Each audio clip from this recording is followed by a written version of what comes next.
ٹھیک ہے. تو اگر سند ہے تو ان میں ہشام کلبی، ابن جعدبہ اور واقدی جیسے راوی ہیں جنہیں ائمہ جرح و تعدیل نے انتہائی ضعیف قرار دیا ہے. سوچنے کی بات ہے کہ طلاق کو رسول اللہ صلی اللہ علیہ وآلہ وسلم نے اللہ کے نزدیک حلال کاموں میں سب سے نفرت انگیز کام شمار کیا ہے. حاشیوں میں کچھ اچھا بک کا ریفرنس دیا ہے. کیا اللہ کے نبی کا پیارا نواسا جو ہر آن اللہ کی رضا کا متلاشی تھا اللہ کے نزدیک نفرت انگیز کام کو اتنی کثرت سے کر سکتا تھا؟ حضرت حسن رضی اللہ تعالیٰ عنہ کی وفات. حضرت حسن عمر بھر مدینہ طیبہ میں رہے. سن 49 ہجری یا 50 ہجری میں جب کہ آپ کی عمر 57 برس تھی، 57 ایئرس کے تھے، کسی نے آپ کو پراسرار انداز میں زہر دے دیا جس کے اثر سے آپ کچھ دنوں بعد وفات پا گئے. نماز جنازہ کے لیے حضرت حسین نے حضرت سعید بن الاس کو آگے کیا جو بنو امیہ کے نامی گرامی فرد تھے. حضرت حسن کو جنت البقیع میں اپنی والدہ ماجدہ حضرت سیدہ فاطمہ الزہرا رضی اللہ تعالیٰ عنہ کے پہلو میں دفنایا گیا. حضرت ابو ہریرہ رضی اللہ تعالیٰ عنہ نے اس موقع پر مسجد نبوی میں جمع لوگوں سے مخاطب ہو کر فرمایا، اچھا کس نے؟ حضرت ابو ہریرہ نے مسجد نبوی میں اس موقع پر فرمایا، لوگوں آج رسول اللہ صلی اللہ علیہ وآلہ وسلم کا پیارا چل بسا. یہ سن کر حاضرین میں سے کوئی بھی شخص اپنے آنسو ضبط نہ کر سکا. نوٹ مشہور ہے کہ حضرت حسن کو زہر دلوانے میں ان کی اہلیہ کا شاید نام حضرت معاویہ اور ان کے بیٹے، اچھا بتایا کہ ان کی اہلیہ پھر ان کا نام ہے جو سمجھ نہیں آ رہا، اور حضرت معاویہ اور ان کے بیٹے یزید کا ہاتھ تھا. یہ بات مشہور ہے. ٹھیک ہے، مگر یہ بات اسنادی حیثیت سے ثبوت مطلب پائے ثبوت کو نہیں پہنچتی، کچھ اس طرح لکھا ہے، ثابت نہیں ہے مطلب. ٹھیک ہے، اور یہ کہ جن روایات میں یہ بیان کیا گیا ہے وہ سب بے سند یا مجہول و ضعیف راویوں سے منقول ہیں. تفصیل باب ازالہ شبہات میں دیکھ لی جائے. ٹھیک ہے، تو حضرت ابو ہریرہ نے جب کہا کہ آج رسول اللہ کا پیارا چل بسا تو جتنے بھی لوگ وہاں موجود تھے وہ اپنے آنسو نہیں روک سکے. اور پھر آ رہا ہے کہ حضرت حسن رضی اللہ تعالیٰ عنہ کا دور خلافت اگرچہ مختصر رہا مگر امت پر ان کا یہ احسان ہمیشہ باقی رہے گا کہ انہوں نے بے مثال ایثار اور غیر معمولی حکمت و تدبر کا مظاہرہ کرتے ہوئے امت کو اتحاد کی راہ پر ڈال دیا. انہوں نے ایسی قربانی دی جس پر مسلمانوں کی تاریخ کو ناز رہے گا. وہ رسول اللہ صلی اللہ علیہ وآلہ وسلم کی اولاد تھے، خلافت کے منصب عالی پر فائز تھے، سپاہ عراق ان کے اشارے پر کٹ مرنے کو تیار تھے، ان کی محبوبیت و مقبولیت مسلم تھی. یہ سب کچھ ہونے کے باوجود انہوں نے جھکنا قبول کر لیا. ان کی جگہ کوئی بھی حکمران ہوتا تو اپنے اقتدار پر کٹ مرتا، مگر حضرت حسن دنیوی بادشاہ نہیں، انہیں ان خلفائے راشدین کا تمتا اور ان کا عکس تھے جن کا اقتدار ذات، غرض، نفس، خواہش اور مفاد جیسے مفاہیم سے نا آشنا تھا. حضرت حسن نے جس بے مثال ایثار و قربانی کا مظاہرہ کیا وہ ایک خلیفہ راشد ہی کے بس کی بات تھی. انتشار و افتراق کے دور میں مسلمانوں کو متحد کرنے اور اہل فتنہ سے دامن بچانے کی بابت ان کا اسوہ تا قیامت مسلمانوں کی رہنمائی کرتا رہے گا. No doubt. باقی کس طرح انہوں نے اتحاد کروا دیا تھا امت میں. اچھا تھوڑا سا ٹائم رہ گیا، اس کو بھی پڑھ ہی لیتے ہیں سے پھر دوسری بک کی طرف انشاءاللہ منڈے سے جائیں گے. اچھا، خلافت راشدہ کے متعلق اسلامی عقیدہ جمہور مسلمین کا متفقہ اور اجماعی عقیدہ ہے کہ خلافت راشدہ حضرت علی تک تھی، جبکہ حضرت حسن کی حکومت کے 5 مہینے دور عالمی ہی کا تتمہ تھے۔ ان کے بعد کا دور خلافت راشدہ میں شامل نہیں۔ یہ کوئی تاریخی بحث نہیں، عقیدے کا مسئلہ ہے۔ یہ کوئی تاریخی بحث نہیں، عقیدے کا مسئلہ ہے، اسی لیے اس بحث کو خطب عقائد میں درج کیا گیا ہے۔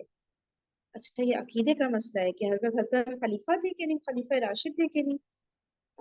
نمبر 1، اسلاف نے خلافت راشدہ کے خلفائے اربعہ میں محدود ہونے پر جو کچھ لکھا ہے اس میں سے بطور نمونہ خطب عقائد کی بعض عبارات پیش کی جا رہی ہیں۔ شروع میں تو پورا عربی چلا رہا ہے، یہاں تک اردو سب کچھ عربی میں ہے کیا؟ یہ پورا پیج عربی میں ہی ہے فرحین، اچھا اوکے، نیچے تک۔ اب یہ حاشیہ مجھے پڑھنا چاہیے یا پھر اوپر سے پڑھنا چاہیے؟ یہ تو نیا حاشیہ میرے خیال سے آ رہا ہے، پچھلا حاشیہ کہہ تو رہے ہیں بقیہ اگلے صفحے پر۔ اچھا کنٹینیو ہی ہو رہا ہے پھر پورا۔ اب یہاں پہ اردو آ تو گئی ہے، ٹرائی کر لیتی ہوں۔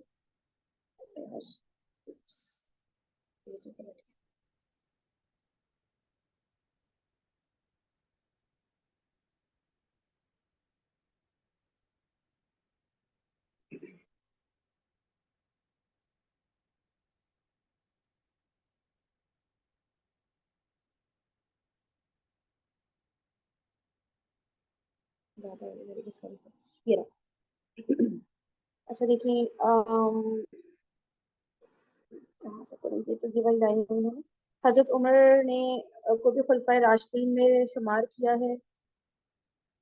اچھا وہ سب لکھی بھی آ رہی ڈیٹیلز نا، تو بالکل بھی نہیں پڑھا جا رہا۔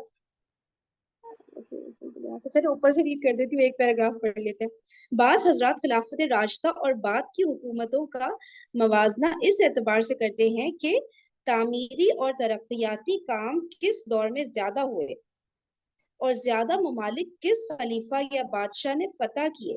حالانکہ مثالی حکمرانی کے لیے ان چیزوں کو اولین معیار بنانا درست نہیں ہے۔ اگر کوئی اس نقطۂ نگاہ سے دیکھے تو سلطان محمود غزنوی کا دور حضرت ابوبکر صدیق کے دور سے بہتر قرار پائے گا، کیونکہ مملکت کی حدود اربعہ اور زمینی فتوحات کی پیمائش میں سلطان محمود غزنوی کی فوقیت بالکل ظاہر ہے۔ اسلامی تعلیمات پر نگاہ رکھنے والا اور فرق مراتب کے آداب سے واقف کوئی بھی شخص ایسا کبھی نہیں سوچ سکتا۔ چلیے صحیح ہے، اب اس کو کنٹینیو کرتے ہیں انشاءاللہ منڈے سے، ٹھیک ہے۔ میں یہ حاشیہ بھی کوشش کروں گی الگ سے پڑھ لوں، اگر پڑھنے میں آ جائے تو پھر میں ایکسپلین کر دوں۔ اوکے جی، جزاکم اللہ خیرا کثیرا، سبحانک اللہم و بحمدک، نشہد ان لا الہ الا انت، نستغفرک و نتوب الیک۔ السلام علیکم ورحمۃ اللہ وبرکاتہ۔